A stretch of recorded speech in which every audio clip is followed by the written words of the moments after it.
आइए दोस्तों, आज हम गौतम बुद्ध की कुछ जीवन कहानी के बारे में जानते हैं।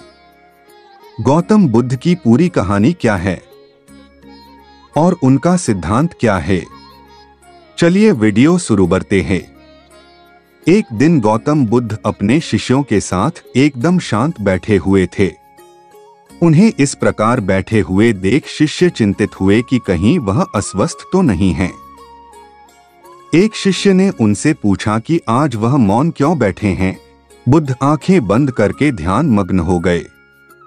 वह व्यक्ति फिर से चिल्लाया, मुझे प्रवेश की अनुमति क्यों नहीं मिली। इसी बीच एक उदार शिष्य ने उसका पक्ष लेते हुए कहा कि उसे सभा में आने की अनुमति प्रदान की जाए। बुद्ध ने आंखें खोलीं और बोले, नहीं, वह अछूत है, उसे आज्ञा नहीं दी जा सकती।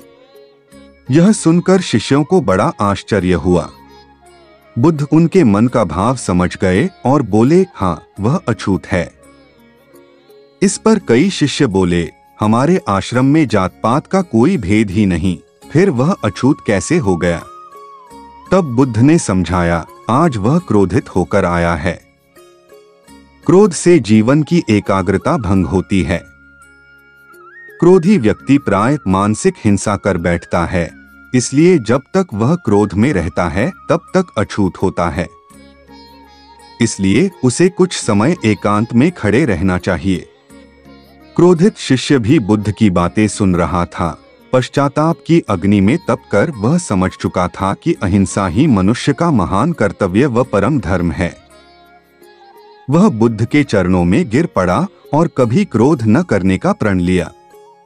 शिक्षा आशय यह है कि क्रोध के कारण व्यक्ति अनर्थ कर बैठता है और पश्चाताप उसे बाद में होता है, जिसका कोई लाभ नहीं मिलता। इसलिए हमें क्रोध नहीं करना चाहिए।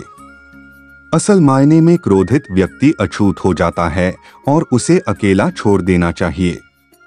क्रोध करने से तन, मन और धन तीनों की हानि होती है। क्रोध से ज्यादा हानिकारक कोई और वस्तु नहीं है। आप काय या वीडियो के साल का कमेंट कीजिए।